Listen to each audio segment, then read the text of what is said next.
Ambassador, you have been contributing tremendous effort to the World Food Prize. Now tell me more about how China and the U.S. can cooperate better on this beautiful cause and therefore benefit all.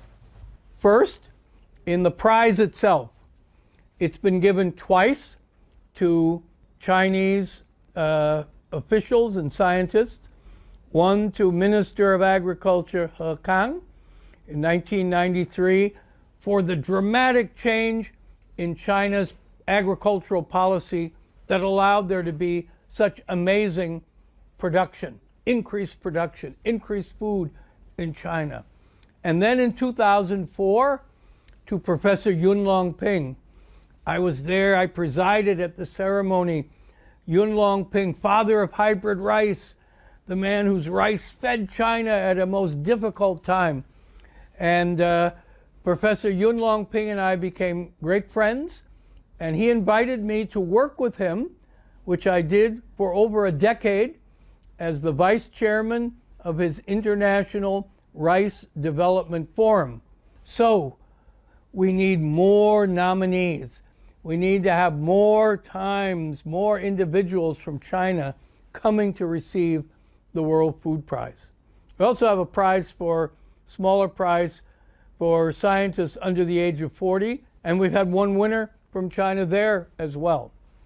Secondly, in the symposium, we call it the Borlaug Dialogue, and it attracts some of the most amazing speakers.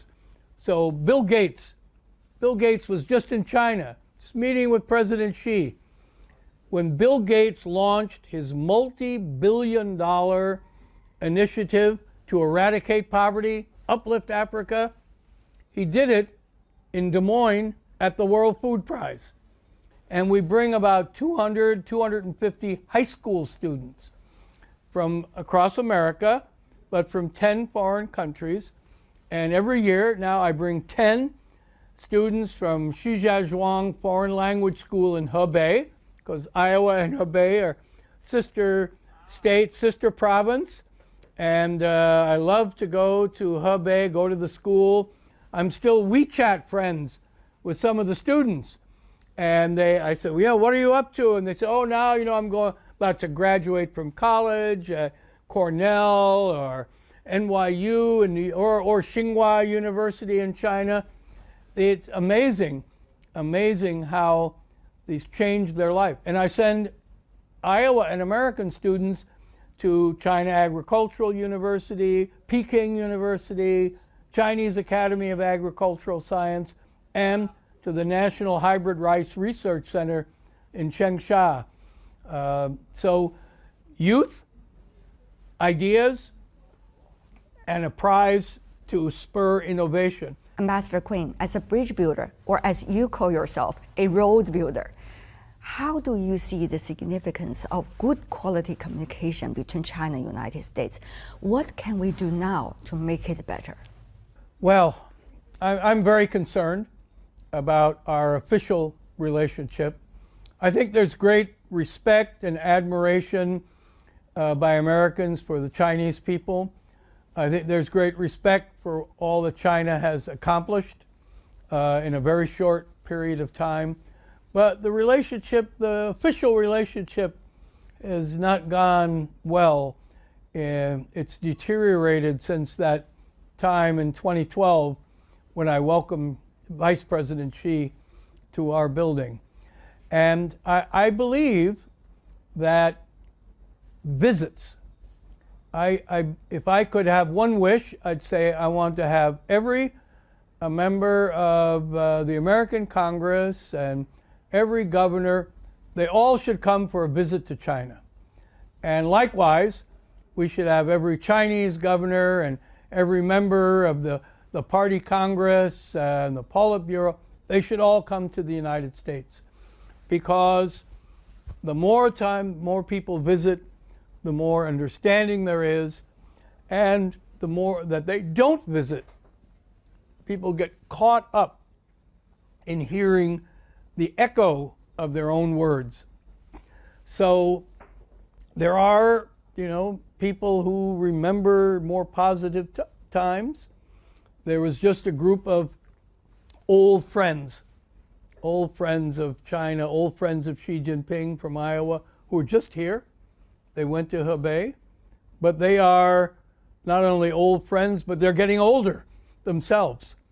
And we need to have a new generation of old friends, maybe new friends, young friends. And we do that through the students.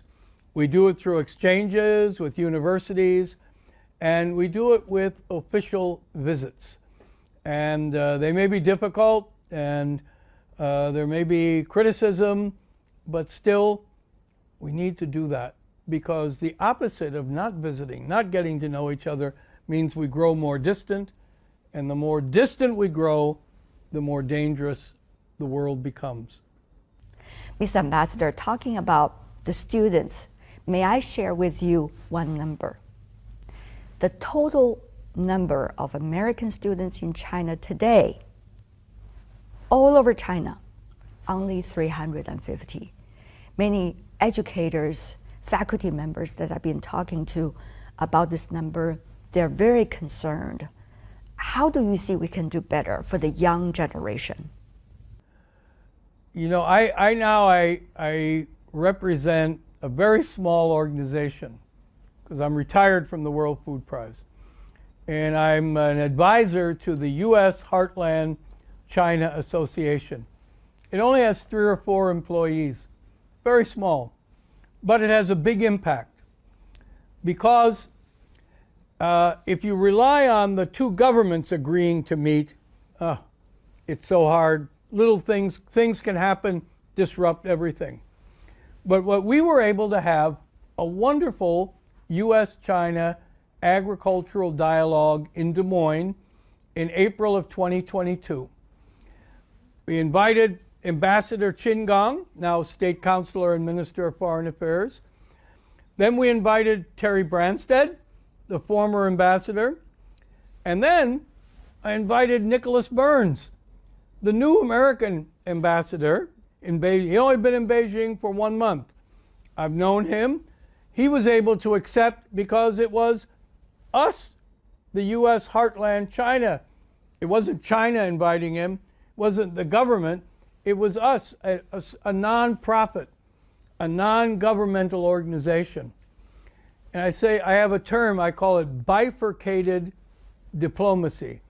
There's the official diplomacy in the capital cities, and it's kind of stalled and but then there's a citizen diplomacy out in the provinces, out in the states, out in the agricultural areas. And there, because we're talking about agriculture, and we're talking about exchanges, and we're talking about having people come for virtual ag roundtables, agriculture roundtables, and then for an in-person one. And we're able to do that because everyone's okay accepting our invitation. And we set up these ag roundtables with my friends from the Chinese Academy of Social Sciences, with my friends from China Agricultural University, and they're marvelous. And we get businesses. So then we had another one in 2023. Ambassador Qin Gang had already returned to China to become foreign minister, but we had the chargé d'affaires from the Chinese embassy, and we had delegations from Hebei, from Jiangsu, and from Shandong provinces, all there, all in St. Louis, all because being invited by the U.S. Heartland China Association. Just 3 or 4 people, but a big impact. So small groups can have a big impact.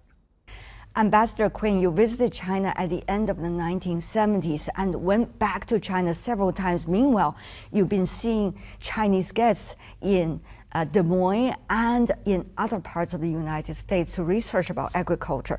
How would you compare agriculture in China back in the 1980s and today? What do you think can be done to promote more agricultural development between China and the United States?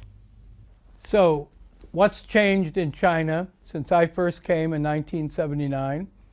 First of all, China made the policy decision to divide up, not have this communal farming system, divided farms into individual families so they could keep and sell their product. That made a huge change. Then China instituted a series of agricultural research centers and efforts and an extension service to bring the new scientific breakthroughs like Yuan Longping out to farmers directly. But the most important thing was that China built farm-to-market roads. Without roads, there is no agricultural development. Agricultural know-how, agricultural seeds, they all travel down a road. And when I came in 1979, only about 50% of China's farm-to-market roads were upgraded. Now it's 100%. And this is, roads are the absolute key. When I addressed the UN in 2013 on World Food Day, I said that in 2013, the UN, I said that where the road ends is where hunger, poverty, and malnutrition, and conflict, insurgency, and terrorism all begin. The roads are the key, and of course President Xi Jinping is talking about his Belt and Road Initiative.